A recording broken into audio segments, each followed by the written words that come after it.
In 2023, we established what we call a carbon squad. So there's 20 people in our teams across various departments, across various organisations that are working together to try and drive those work streams that I had at the 5 under the B Corp. It's really important that there's kind of a cross-functional effort because we know how important that is for driving meaningful change. So we have a responsibility department, for example, but they don't sit as a pillar that is kind of siloed. They have people that are in every department so that every department feels some accountability to kind of moving it forward. We timed our senior management bonuses to our carbon targets because we know financial incentives speak absolute volumes. In our expenses policy, we're not allowed to expense red meat. And yeah, it kind of goes high-low across the whole business. Everyone's affected.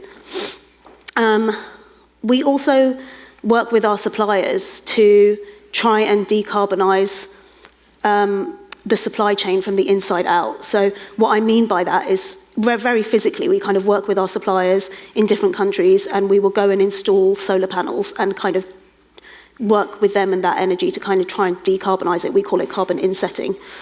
And on a social impact perspective, we also work with them in terms of living wage initiatives to make sure that people are being paid fairly. So there's a lot that we try and do, and it requires a mass team effort to basically try and move forward. I'm just going to talk a bit about this because it's one of my favourite things. So in 2019, we set up an internal innovations program, basically.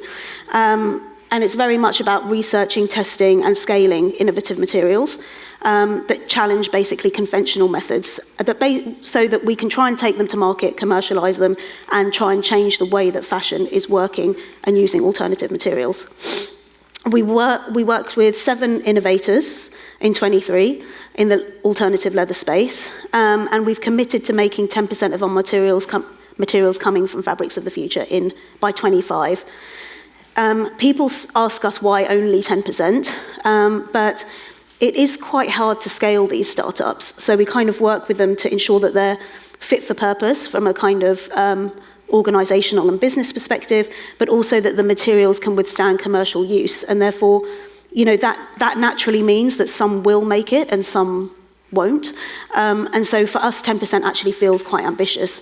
But it's working. You know, we have this bag, it's in the market, and it works. So in 24, we're definitely trying to move away from pilot projects and start kind of embedding some of these more successful projects actually into the world so that they don't become kind of pilots, but actually just things that are just very normal.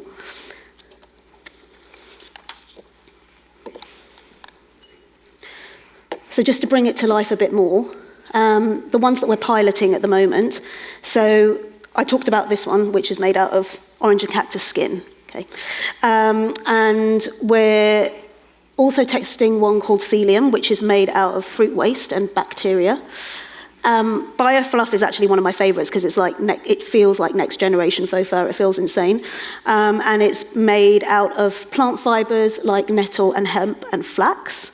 And then Oleotex is actually made out of olives. And they're all being trialed and tested at the moment.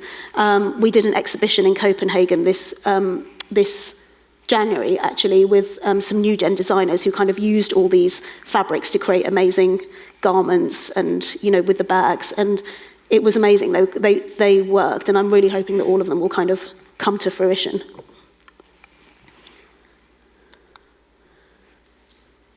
Just before I talk about that, actually.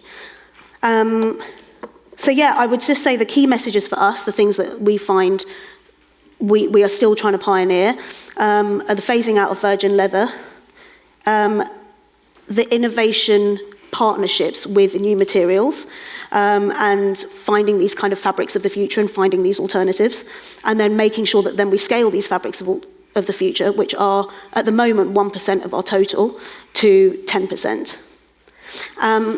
But if you're interested, our full responsibility report is online. It launched last week, and it has all the elements around kind of social impact, climate action, and biodiversity. materials innovation, circularity, supply chain traceability. It has all our kind of KPIs very openly stated, where we're doing well and where we kind of feel like we have got room to improve, basically.